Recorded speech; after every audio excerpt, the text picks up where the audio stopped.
Bum, bum, bum. Have you noticed this? Let me turn off my sound as well. Have you noticed now how you've also got the arrow for the chat thing, so people can actually put chat? Have you noticed this? Oh, check first on message. Not that we need to, because we've got. Have you noticed now how you've also got the arrow for the chat thing, so people can actually put chat? Good evening, everyone. As always, if you could invite any people who you find would find this chat interesting, then just simply drop them a ping, as we call it. Not the bad ping, because the bad pings are going around at the moment. Drop them a good ping. And yeah, let's see how the evening goes. Adam, Rowan.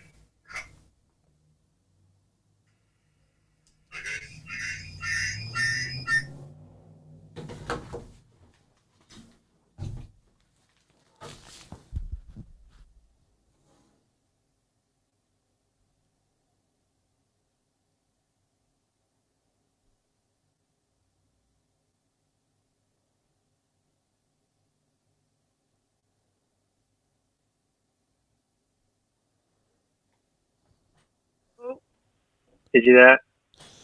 Can you hear me? Oh, he's pressing away his buttons. But anyway, yeah, everyone, welcome this evening. We're going to be talking about, are there any areas that a hypnotist won't go? And we had a good chat about this actually, because, you know, we all hear, you know, we all know many therapists who literally put every single possible thing onto their website that you can do, even if it is, you know, turning water into wine, just so someone does some sort of hypnotic phenomena and just shows how they can do something. So it is actually an area where hypnotists won't go. First of all, let's just check in. Adam, can you hear us now? I can hear you. Can you guys hear me? No, you're not unmuted, mate. You're muted. Ah, that would be why. Let's have a look.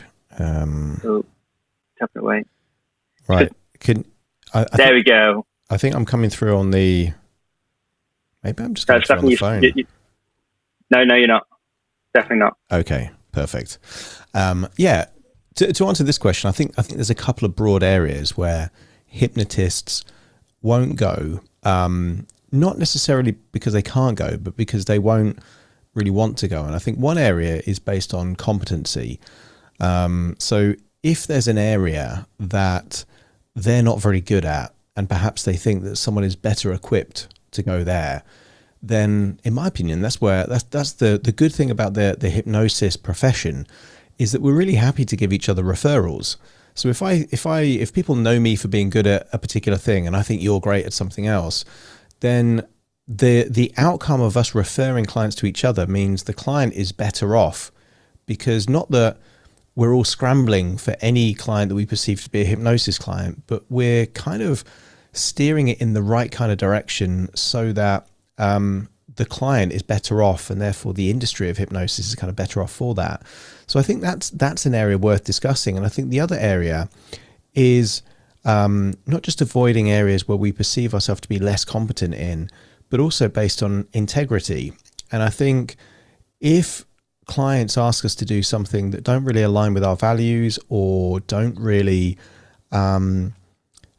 tap into our own ethics, whatever they might be, and obviously that's a very individual idea, then I think for me that would be a no-go area. If I don't feel competent in that area, or if I feel it doesn't align with my values, I'm quite happy to turn a client down, just because time is precious to me. So why work in an area if you think you're compromising yourself in some way?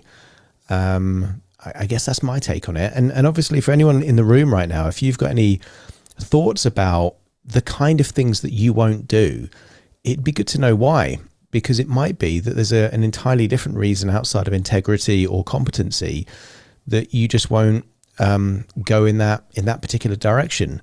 Rowan, what do you think? What's your kind of idea as maybe the collective reasons why people or hypnotists don't particularly go in different areas? I think what you've covered there is that's ringing true with me as well. I think if we know someone that is a specialist in an area, I think it's partially in our sort of best interests to refer them to someone else that maybe can handle it better if we've not got a lot of experience, or we do know that other person has a lot of experience and very good skills in that area. And I think as well, my other no-go area is ethics and morals. If it's against my moral codes, then I'll refer it out to someone who I think's more suitable, or just refuse them point blank. So I think that's probably my main two no-go areas as well. I can sort of see, people with confidence as well with certain things. I think when I was getting trained, we were taught not to go near sort of people that have had epilepsy or severe depression or things like that. And I think as I've sort of gained more experience and more comfort in my skills, I'd probably go where others maybe fear to tread a bit in that respect. But I've been through like the whole sort of depression thing myself, and anxiety, like severe social anxiety like yourself as well. I don't know if you've mentioned that yourself.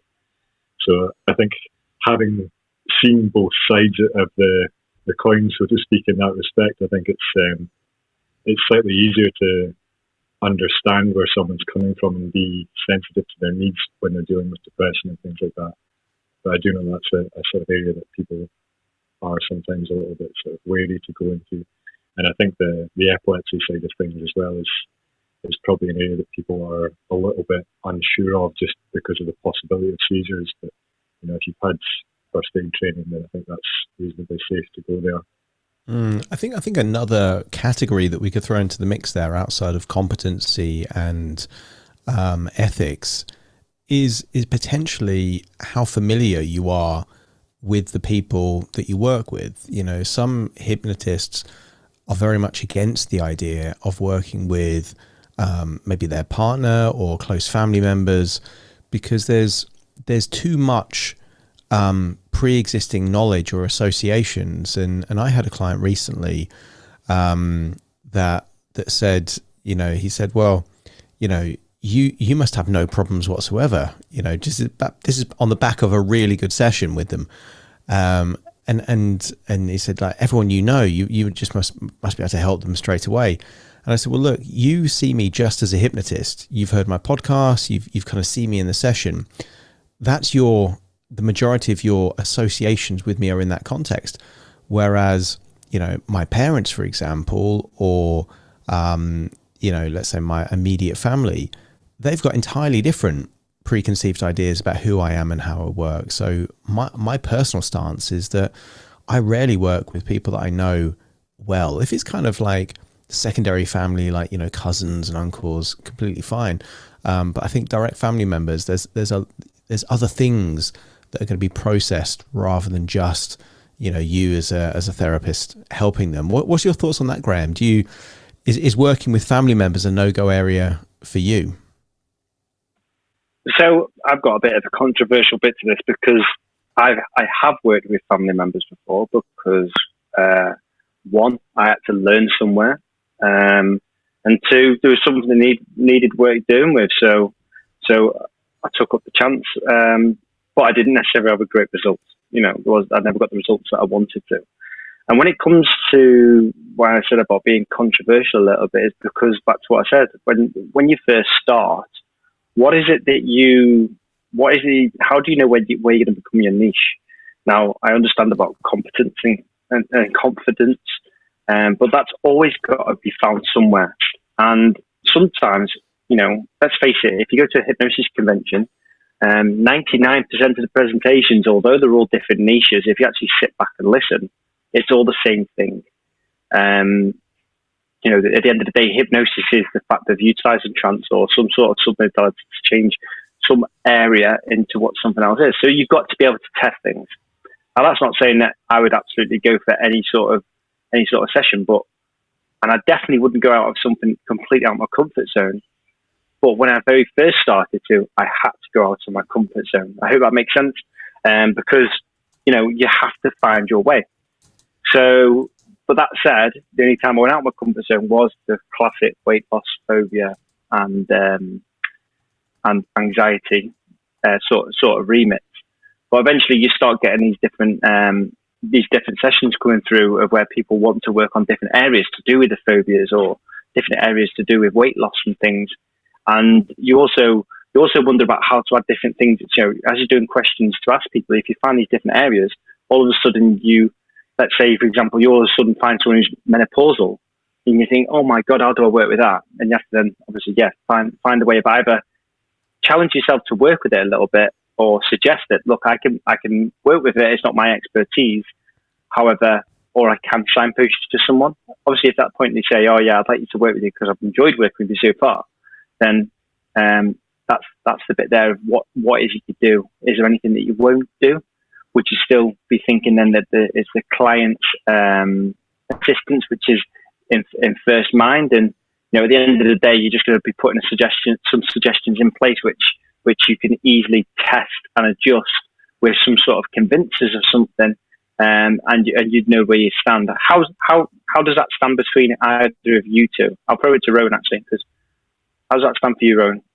I think, you know, like I'm probably along the same lines as you. I started off with friends and family. I think my first real sort of taste of working with timeline was dealing with my mom's PTSD, and then working with cancer was with my father. So trying to sort of work with his pain. So, you know, I sort of got thrown into the deep end there in some respects of dealing with PTSD and oncology, I suppose, with them. So, you know, I think it's quite good actually to do that work with friends and family as well, because, you know, if you can work with people that know you and know you in one sort of respect, and you're effectively coming in from a completely different sort of frame in that respect, aren't you? So it means that you have to get used to being able to move and be fluid in the way you present yourself. And if you can convince your family and your friends that you're able to help them, then convincing anyone else in the world that you can potentially help them in similar situations is going to be a walk in the park, really. And I think it was I can't remember. I think it was actually maybe both in the story of Jesus and in the story of Franz Anton Mesmer, that they couldn't do anything really except for standard sort of laying on hands, healing energy stuff in their hometown, because people knew them and their reputation didn't precede them in the same way as it does in other places. So there's always this question, was Jesus a hypnotist? And we won't go there today. But yeah, I think working with your friends and family in your hometown is actually potentially really beneficial. I'll actually tell you my first interaction with family. It was my mum. I was starting to learn hypnosis. My mum had been smoking for years, and she said how she wanted to stop. Now, I'm not going to lie. I was not hypnotherapy trained in any sort of way. This is me street and stage ground. Back when suggestion says what, output is the other. I think I have mentioned this on here before. It may spring to mind to you, Adam, a little bit, and Rowan, if you's about. But at this point, I was going through the Trilby connection, I think it was, with Anthony Jacquin. And, you know, so I started off with basic, got her into induction. I then had a very big belief back then that if you could change someone's name, you could change anything else. That was my sort of pattern. So I went down the typical phenomena of changing my mum's name. Was it Geraldine Camel Humper? I think the name is that Anthony Jacquin uses. So why not carry on with that? And when I did, my mum found it quite weird. And then I left suggesting that she hadn't smoked for years and she didn't worry about smoking anymore. And lo and behold, following that, she walked away believing that it had been at least 3 years since she'd last smoked and everything was perfectly fine. And she didn't touch a cigarette, and she never had to until. So my mum works at a local co-op. She went round to the shop after she got back home, and someone asked her if she was coming out for a fag, and she went, "Don't be daft, I haven't smoked for 3 years." Literally, straight point blank. And this person went, "What do you mean?" And it was that thing. There was that incompleted loop, which then made my mum phone me up and say, "Graham, what on earth's going on here?" Like, shit, you know, she had a bit of nerves to her. I said, okay. So obviously I drove straight around there and reversed everything that we'd done. Obviously a massive learning curve for me, but it's also a massive learning curve in the way of never being scared to try something, because you always have to find the boundaries. And obviously whatever sort of calibration you come to, you have to find something. Now, obviously, at that point, yes, I still do believe that if you can create a phenomenon of something, you can always change something else. But you always have to watch out how you're doing it, because of let's just, for hindsight, call it the butterfly effect of how something else could easily come jumping in like that. Have you ever heard me mention that before, Adam? You have. You have mentioned that before, and you know, my question there is, obviously you reversed it in that case. Did you then rework with her again with your new knowledge of future pacing and having the ecology of change in place, so that she's now a non-smoker that doesn't think she's got early onset dementia? So she did. She has actually cut off a smoking. Well, she uses a vape stick very, very, at the end of the working day sort of thing. So she's nothing like what she ever was before. It kind of come not too long after that. I never went back and did a specific session.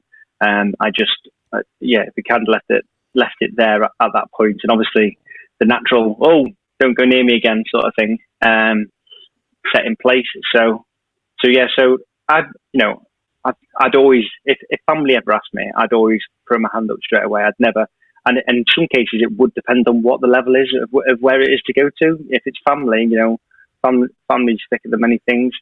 So if I can assist somewhere, I would always give it my hardest and throw everything at it.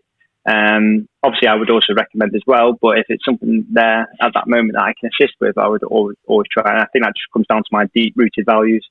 Also, actually, you may have noticed I've invited Rich up, because actually that's another thing as well. If anyone's not aware, in the bottom right-hand corner now of the app, you have the little paper aeroplane where you can now send instant messages.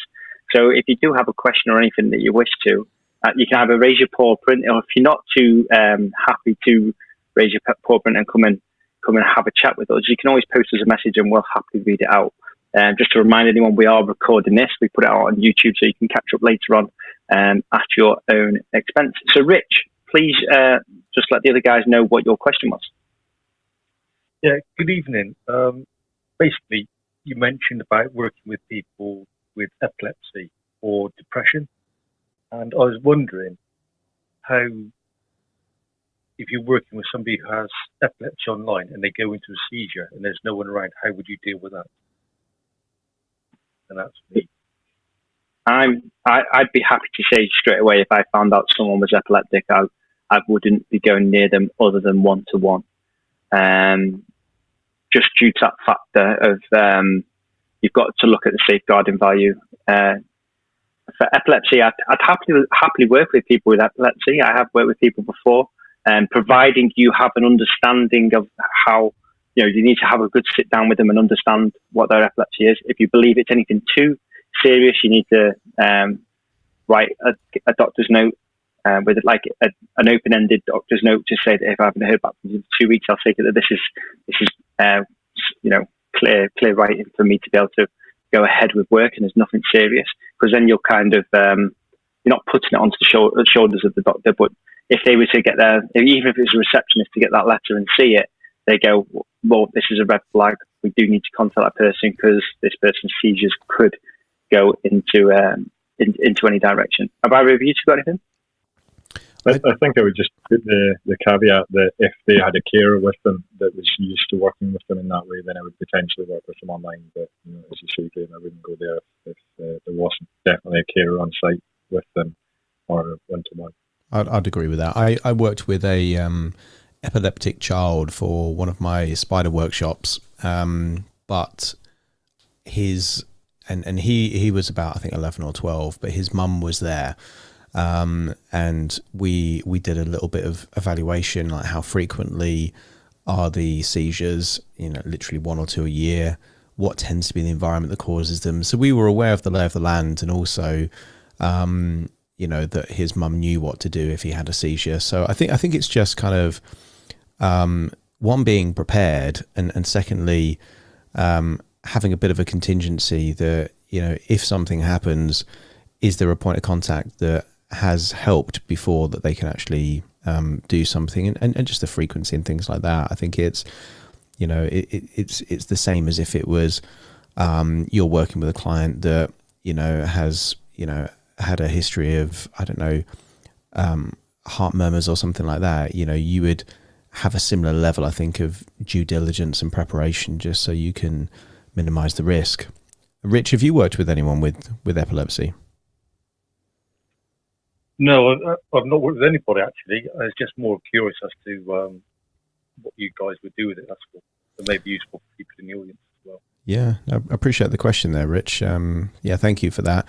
Yeah, I think it's just doing a bit of homework, asking the questions, and also, if you are worried about your own personal responsibility, again, as Graham says, contact the doctor beforehand. Just kind of getting their buy-in, or just make sure you're aware of your own terms and conditions in your contract working with clients, just so that you're not liable for anything, in that case. But mainly it's just being sensible about it and figuring out the level of risk and then acting accordingly. But I do think it's an area that I would agree with Rowan, that a lot of people stay clear of, just because there is that possibility of, albeit very slim, some kind of reaction there that could happen. I guess, given that we're talking about no-go areas, I think one of the big and perhaps more controversial areas is no-go areas based on ethics. So maybe if I get the ball rolling here, there's a couple of things that have happened reasonably recently for me. And one of them was about 7-8 months ago, where, and I think I might have mentioned this on a previous room, where a client asked me to hypnotize them to get lung cancer. Now that was that was a big red flag for me in a couple of areas. One, I do smoking cessation, but that's to stop people smoking, not to encourage them to smoke more. And I like to feel that my role at some level is to help empower people to make choices that are healthy and beneficial for a good quality of life. He had a very, very specific objective, and that was to acquire lung cancer rapidly while he was still in his 30s. And for me, there were lots of loose ends there. I offer people a free consultation call before working with them, and I wanted to figure out why. And for him, it was a fantasy almost. He would constantly think about this kind of almost like gruesome way of dying, with tumors and things like that. He just wanted it to happen more often. And I ended up working with him, but on one condition, because this would probably for most people be a complete no-go area. And they're like, why would you assist someone in kind of premature death? It kind of sounds a bit like Dignitas, doesn't it, in Switzerland there. But for me, I asked one key question, because I'm a firm believer that, we are humans of many different parts. If you listen to Gordon Emerson, Mike Mandel, they constantly talk about these 100 to 150 different parts of the subconscious mind. So I was thinking, right, there's going to be a part that clearly wants to die prematurely from lung cancer, but there must be a conflicted part there that wants to live a healthy, happy life. So I agreed to work with him on one condition, and that is that I was able to talk to other parts of his subconscious mind to see if there was a part that would really want to live. And if we could meet the need behind this fantasy of early death in a different way, would he be receptive to that? Now, I think he said yes, just so I would do the hypnosis with him to get lung cancer. But I was still quite happy to figure out, through my hypnosis with him, to see if we could find that other conflicted part. So I took this client on, one, because I was fascinated. What was this a joke? Was it a practical joke? Was it a bit of a wind up? It was genuine. I did the session with him, but on the strict understanding that I was able to kind of see if there was any kind of part of him that wanted a different outcome. It turns out that the dominant part really did want to die early. So I did the session with him. The only positive side effect for me of working in this, what would clearly be a no-go area, is the fantastic learning curve for me. I did get an ideomotor response that there is a part of him that really did want to have this kind of long life, and was open-minded to suggestions, and I did work with that part. But really, this man was on a bit of a death wish, wanted to go through this path, wanted to do it in a very specific way. The only positive side effect, other than my own learning curve, was that I turned that into original content, which is now on YouTube, called Scare Yourself to Give Up Smoking, because my session was so graphic and so disgusting, with tumors and kind of blood and kind of cancerous kind of bits, that I've actually generated probably about 10 clients that actually do want to give up smoking on the back of me creating a session for him. Because the average person doesn't want to die early, and they would listen to that content, and I'm encouraging them to get cancer, and if they're a smoker, they suddenly associate into the idea that that's going to happen as a result of their smoking, and then suddenly it can help get them to the point of threshold where they actually do want to give up smoking. So that's my first of kind of two clear areas of kind of like a no-go area. I don't know if either of you have any thoughts on that, because I've thought about this client a lot as to kind of the real motives behind it and that kind of stuff. But I guess a couple of questions, any thoughts on that particular client, but also, have you had any clients specifically ask for something that perhaps was a no-go area, and also anyone in the audience as well, that you thought was a no-go area and you took the client anyway, and if so, why? I know it's a bit of a broad question, but Graham, Rowan, anything from you on that? Yeah, I've had a client before. He originally contacted me because he wanted to become a hypnotic slave. And there's probably weeks and weeks past where, for starters, I thought it was some sort of a spammer who may have just been trying to test my ethics. And testing it was. I never ever, even though stage hypnosis, street hypnosis, whatever, you could say it's sort of it's sort of in the same remit. One thing I am not is someone who likes to not trap people. I can't think of the words, but yeah, I never want to pull people into the wrong direction unaware of something. But he was really persistent. Really wanted to do the work. So I offered to do, I offered to do work, but to explore his mind rather than doing, making him a hypnotic slave. Now, exploring his mind simply means phenomena work. So I did phenomena work, which would be, arm levitating, forget a name, any sort of this stuff.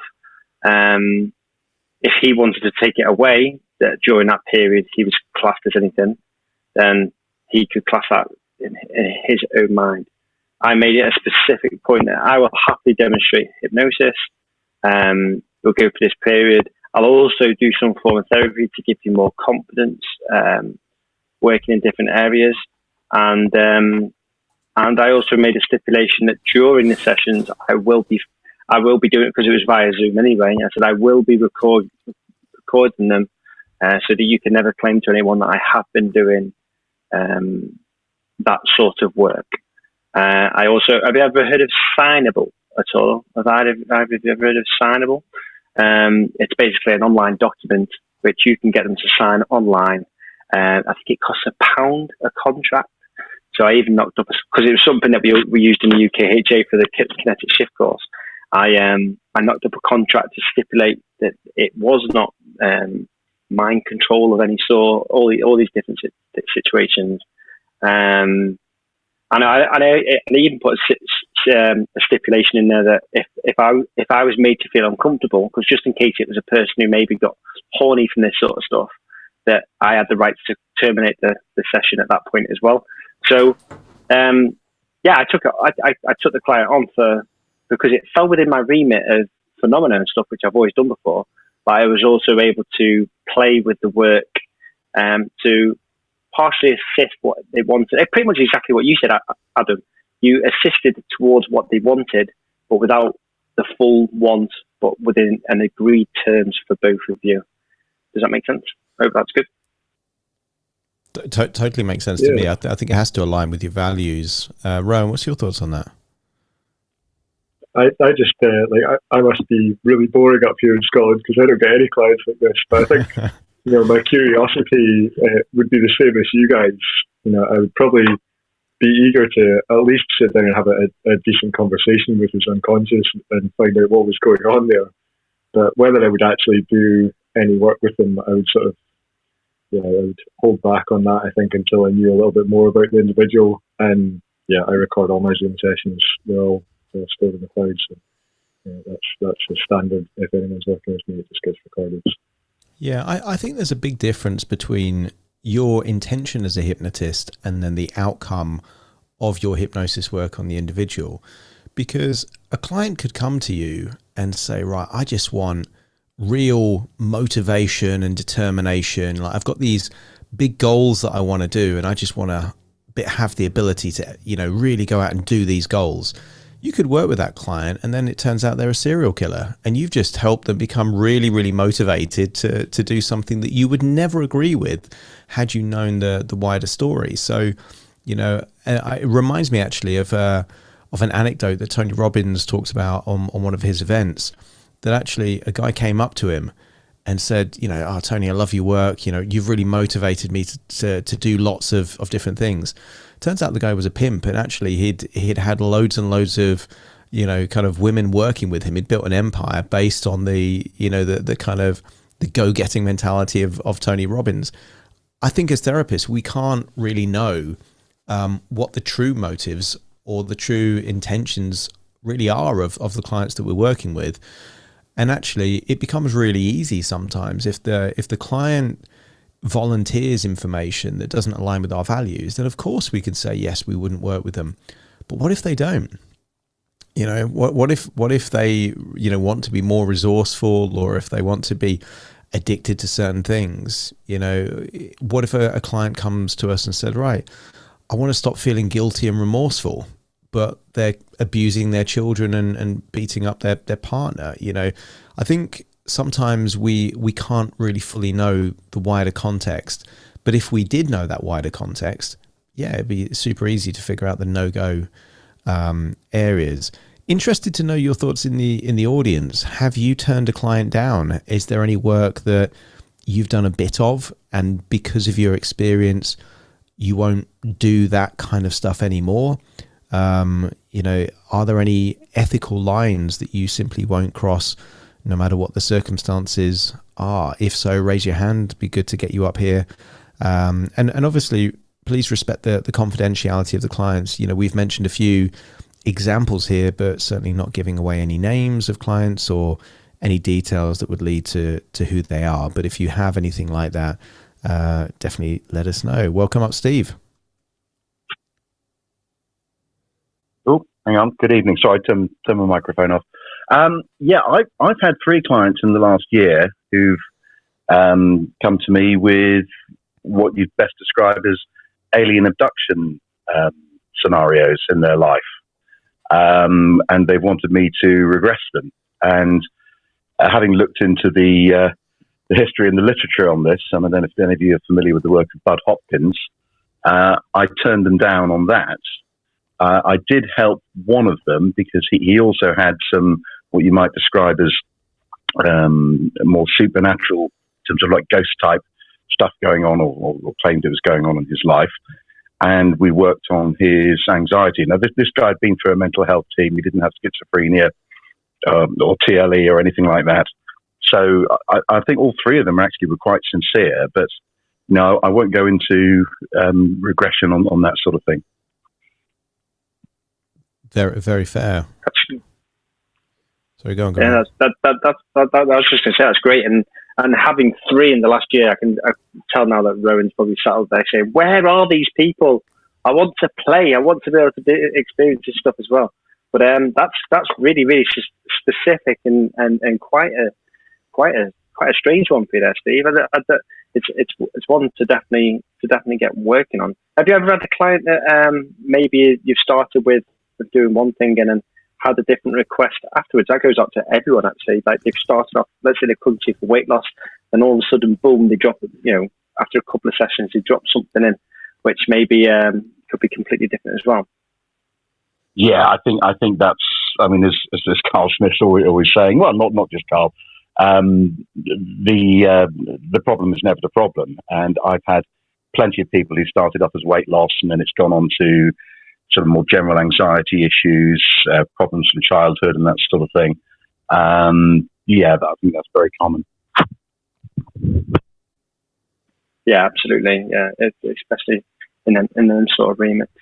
Has anyone else in the audience? I know we've got a couple of newer therapists. We've got someone who's got a very good niche actually in there. Ilse, I was commented about your poker hypnosis a couple of weeks ago actually, but you wasn't here. So that's very much niche. Is there anywhere that you wouldn't work with clients, or would you only specifically stay with poker clients? That's a great one for there. Adam or Rowan, if you get anything. Yeah, I mean, another example of an area where and you learn from experience, but I worked with a client who was a parent, and she wanted me to do weight loss work with her children. Did it over the phone conversation. I agreed to it. I think it was 3 sessions each with her children. And neither of her children were particularly overweight. Both suffered with eating disorders, and it was almost kind of like a Munchausen syndrome by proxy, in the sense that the mother was projecting weight anxiety onto her children, constantly making them feel that they're overweight. And it occurred to me through the actual work that I was kind of enabling this at some level, because there I was doing weight loss hypnosis with people that I didn't really think were overweight, and that was just fueling the perception or the presupposition that they had weight issues. And in the end, I just insisted that the mum had to be in the reception area when I was working with them, and then I just to really elicit what was their major cause of anxiety when they did go on a binge and really tackle the eating disorders.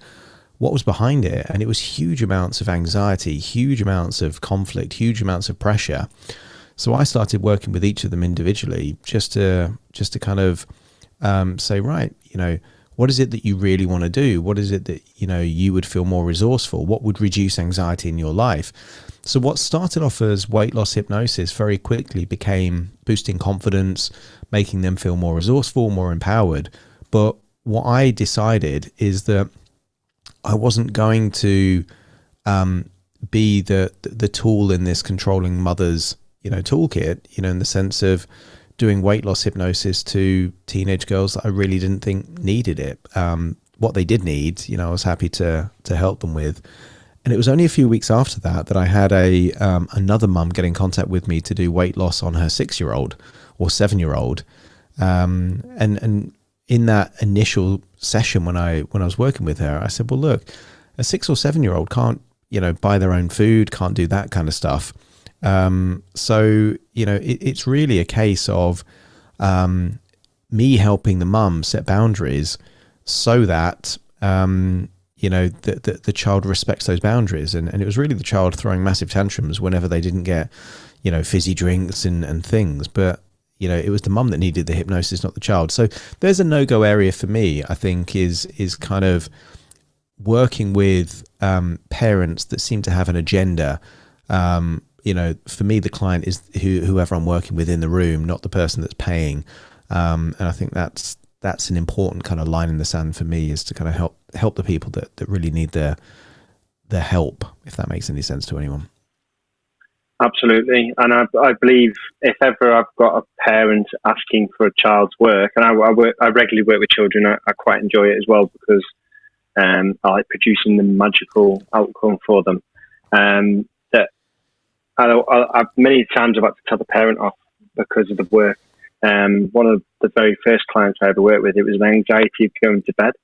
The child wouldn't go to bed without his mum sat at the end of the bed, and she'd have to go to the stairs, yada, yada, yada, until eventually 1:45 she'd be in the front room and then go to sleep. And I remember all the work was done, everything was fine. I got a phone call 3 weeks, a month later, whatever it was. Yeah, it's still not great. Went around the house. She was choosing to sit on the stairs outside the room. So when she come to move in later on, he could hear it, and it created that. So all she did was re-anchored everything into that different way of where he was. So yeah, no, I completely agree with you there, Adam.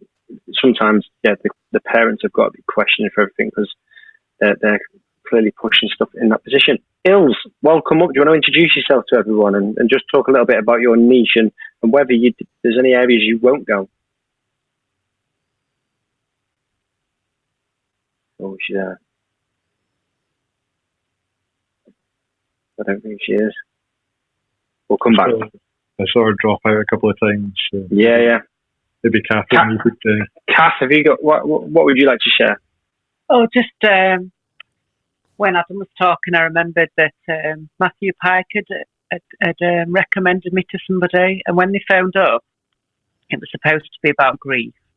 And the mum rang to say, you really need to deal with my child. They're really struggling since the death of my dog, which, that's still grief to a child. But it turned out that what they'd done is they'd taken the dog to the vet, had it put down, never told the child, so it just disappeared.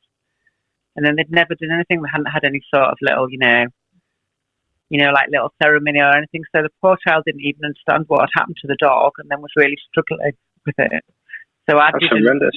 Well, I refused to, I said, I don't think the child really needs hypnotherapy. I think you need to have a conversation with them and do something.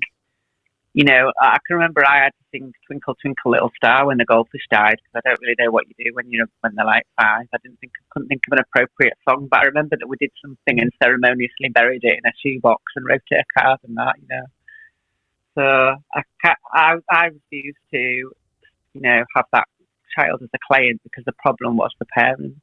I did offer her hypnotherapy, but she was actually a hypnotherapist. That's why it was ironic. But wow. Yeah, I didn't take that because I didn't feel that.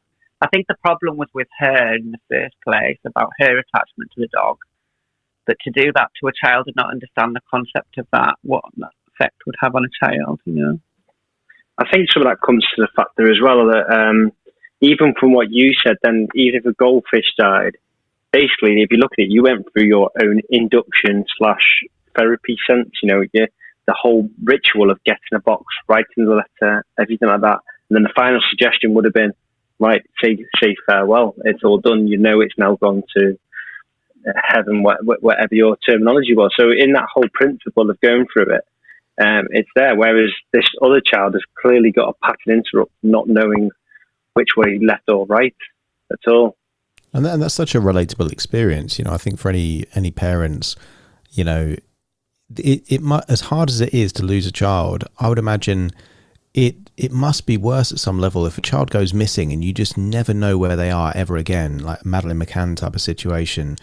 I wouldn't want to be in either of those situations, but the not knowing must be, I would imagine, more tough than having an element of closure. And for this particular child, they had no idea, and that is a strange decision by the parents, but equally, because all it would have taken is to say, the dog was sick, had to go to the vets, and the vet, had to kind of do what was necessary, and it's not here anymore. Just that closing of the loop, I think would.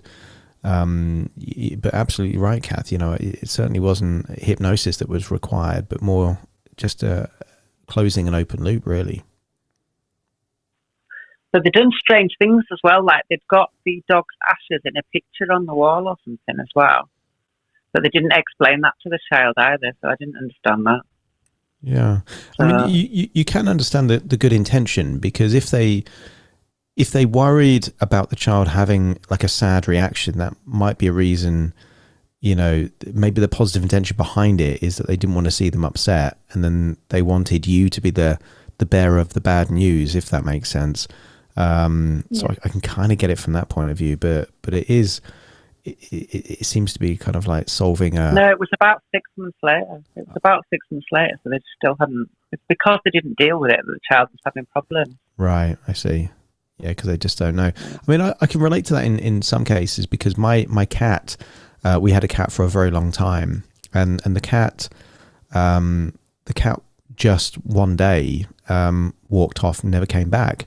And, you know, there was that element of uncertainty, and it was highly likely it was an old cat that, you know, it was, you know, it had died, but nobody knew for sure because we never saw the cat ever again. But I remember doing a bedtime story for my children, and, you know, I just created this almost little fantasy of the cat, you know, going on an adventure, you know, and now it's living happily, actually rowing up in Scotland. So if you see my cat, you know, please say hello. But it just gave them an element of closure for something that nobody would know for sure what happened with the cat. So I think sometimes there are ways of kind of creating that element of closure if it doesn't exist in reality, really. I'll say hi to your cat, no worries. I love cats. I think it sounds like they were just not strong enough to be able to stand up and be confident and tell their kids that the pet had passed, you know. Seems like it. Yeah. I certainly know. I agree. With my own cat. We had a cat that disappeared, and she used to run away for a couple of weeks at a time and not come back. And then she'd come back, and she just disappeared one day and never came back. It was about 6 months later. Someone came up with a bag from the side of the road, being a cat that looked like it, and even that, you know, we weren't sure it was our cat, but the trauma that I went through with that alone was quite a lot. So yeah, I can imagine that the poor kid would be suffering.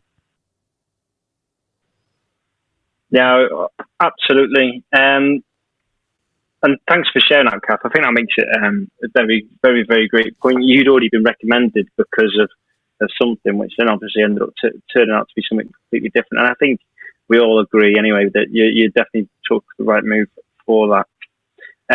Ilv, are you around now at all? Oh, hi. Yes, sorry. My Wi-Fi wasn't very good earlier. The darn Wi-Fi. How are you?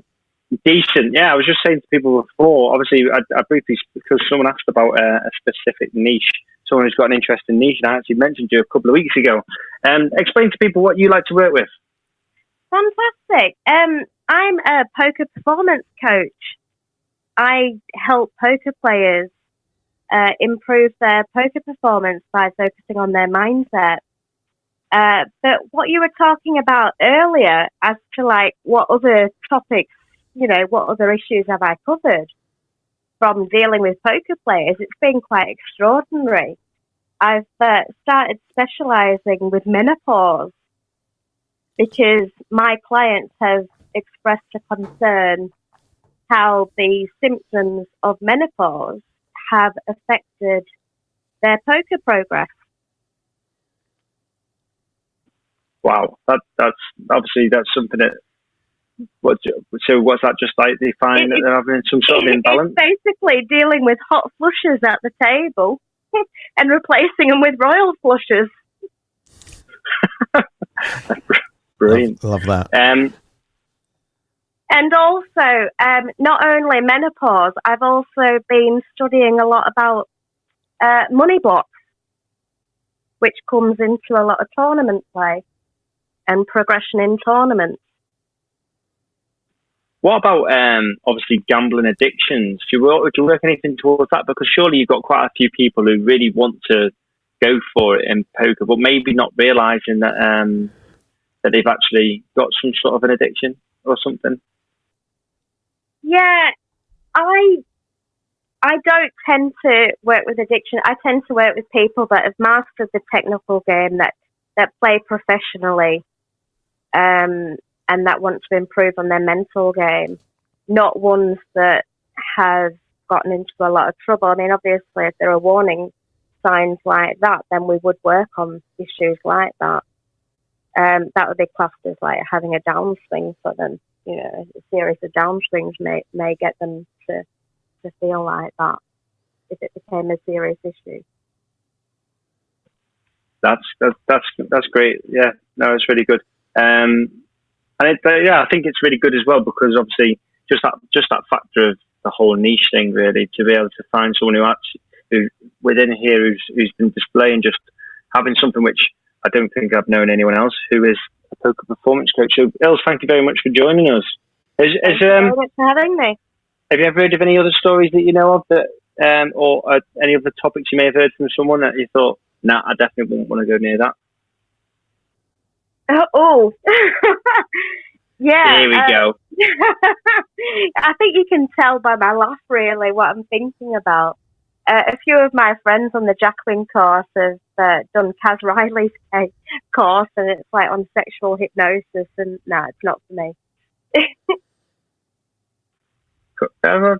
interesting. Kaz is a wonderful lady and very, very knowledgeable and very open as to what she shares. So, yeah, I think you need to have it to be a certain type of person to be able to discuss those sorts of issues. Yeah, no, absolutely agree. Absolutely. Thanks very much for joining us. In fact, thank you to everyone who's been joining us up here and everyone who's been joining us down the bottom as well. I actually see Joanna, you've got a brand new little party hat. So it's your first week in Clubhouse. So welcome. We've only got about 10 minutes left. So if anyone has got any points as well that they would like to raise, if there's anything, if anyone's got any questions, just like what Rich had before, it'd be great to finalise with that. So please, just the bottom right hand corner, raise your paw print if you do wish to. Adam or Rowan, have you got anything to? Oh. Yeah, I was going to ask Gills a question. Actually, you mentioned money blocks that kind of came up with these poker players, and obviously that could create a conflict that self-sabotages their own progress in tournaments. What are the key money blocks that you see coming up for poker players? Good question. I would say it's their actual view towards money. Some people class rich people as lucky, for example, as hardworking. You've got all these different beliefs around money that have been created, as we all know, when beliefs are created before the age of 7, most of them. And it really stems down to how their parents viewed money and how money was around them when they were growing up. I think that's fascinating. I mean, I do a bit on hypnotic wealth, and yeah, those money blocks, they quite often are created in childhood, and I see a lot based around fear of risk or loss or being perceived to be bad or greedy and things like that. So you're right, it's very tricky for people to do well if they've got a fundamental belief that if by doing well it makes you bad or evil or greedy, then that's a very good reason why people would self-sabotage. That's it. You've heard the good old saying, money is the root of all evil. Some people actually believe that. And then when you subconsciously believe that, it's going to affect your performance. Yeah, and that's it.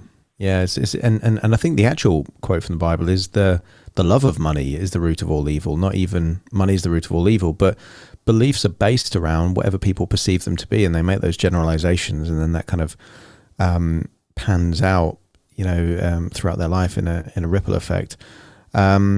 Thanks for that, Els. That's really fascinating and amazing that you found such a good, strong niche, because I imagine the difference that mindset makes in elite poker players can make the difference between, tens of thousands, if not millions, over the period of a year. It could make a big difference, because I'm assuming once everybody knows the probabilities, and the technical aspect of it, the mindset and the confidence and those unconscious, because a tell effectively is an idiomotor response, isn't it? So if you can mitigate those elements so that those tells aren't there, that can make the difference between success and failure as to whether or not someone calls your bluff. I think it's a fascinating area. Absolutely. I'm actually working on that area as we speak. I'm delving more into it. So yeah, I'm very excited for the future, what it holds. Oh, fascinating. Yeah, I think your future's endless for all that stuff.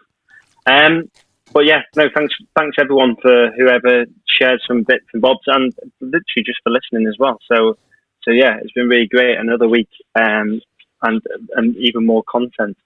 Rowan or Adam, I think we've come to that time naturally. who would like to summarise this week? I think one thing that I wanted to say, just to touch on what Adam was saying there, it's quite amazing to me how many of these quotes that we've heard through our life are not complete and cause us problems. There's one that was always told to me just before we do wrap up. It was Jack of all trades, master of none. And the full thing is oftentimes better than master of one. And that says so much if you just add that extra bit on the end, the rest of the quote. I think that quite often if we just give people that have got that from a quote like that, if we give them the rest of the quote, it'll do wonders to just expand that belief into something else. Yeah. Can you just repeat that again, Rowan, for what the actual quote is? Yeah, it's Jack of all trades, master of none, oftentimes better than master of one. Ah, there we go. So I didn't even know that, and I regularly call myself a jack of all trades for all the different little bits that I play about with. So I've only recently heard that kind of extended bit, and it makes such a difference to the whole meaning, because jack of all trades is used to say, right, don't dabble in lots of different stuff. But actually, I think any good hypnotist, needs to have a reasonably good understanding of lots of different areas, because that's where the metaphors, kind of weave in and become really, really powerful. So yeah, that's an important distinction. And I think the principle behind extending a short sentence that represents a belief and making it longer is a great technique anyway. If someone says I'm not good enough, well, that's clearly only half a sentence. What's the rest of that sentence? Good enough for what?